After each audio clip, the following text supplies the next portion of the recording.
Now, failed Transportation Secretary Pete Buttigieg, Mayor Pete, genius that he is now spewing more climate cult alarmism. He told CNBC that every transportation decision is a climate decision. Really? Take a look.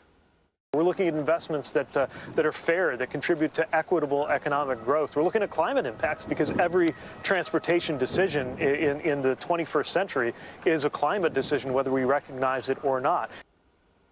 Every decision, the recent, FAA outage, the Southwest Airlines debacle, all those were climate change issues. And meanwhile, the Biden White House, they continue to be on the defensive surrounding failed energy policy and weakening U.S. energy security. Get this, with Energy Secretary Granholm downplaying concerns about the strategic petroleum sales to China, and the White House calling it a, quote, non-issue, even as the reserves are now at the lowest level since 1984. Oil prices now on the rise yet again.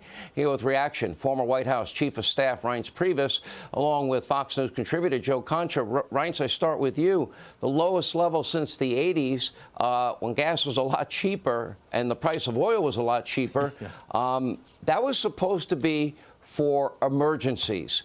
Democrats potentially losing an election because of high gas prices, that does not qualify as an emergency, does it?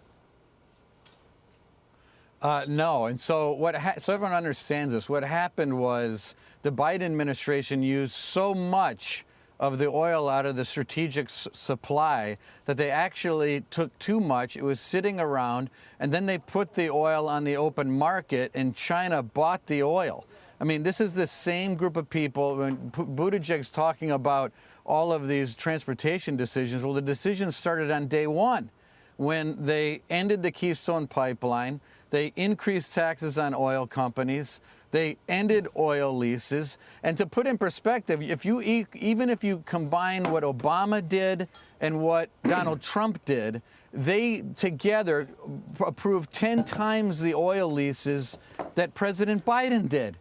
And so, Republicans have a message on this. It's the commitment to America. It's the Republican platform. It's an all-of-the-above approach. It's actually an approach that is technology agnostic, meaning you take small steps toward the environment. You let really smart people in the open market come up with ideas to help the environment. And lastly, the difference between the two parties is pretty clear. Ronald Reagan said that preserving the environment is not a Republican or liberal idea, but it's common sense. But with the Democrat policy is to keep all energy in the ground. I mean, that is their adopted policy, and it's failing and it's hurting the American people. I look at this and I'm honestly stunned by everything that I see in all of this, on all sides of this. And I'm watching Joe Concha. Here we're talking about we're at 50% in terms of our petroleum reserves. Why would the issue of even thinking about selling those reserves to China even come up? And the Democrats are like, it's a non-issue. We have no problem at all selling this to our number one geopolitical foe when it's needed for our own national security. And Sean, could you imagine the reaction in the media if, say, Donald Trump decided to sell our strategic reserves to China, or at least part of it? It should only be used, to Reince's point, to your point, in emergency situations, period, and not to try to reduce prices ahead of elections. But like Pete Buttigieg is running the transportation department, Jennifer Granholm has no business being the energy secretary of this country. But hey, she said nice things about Joe Biden when she was on CNN, I guess, when she was a pundit, and she was governor of Michigan before that. So, of course, she should be the energy secretary in this administration and running the energy department when she has no actual experience in, energy. She's like the Hunter Biden of this administration.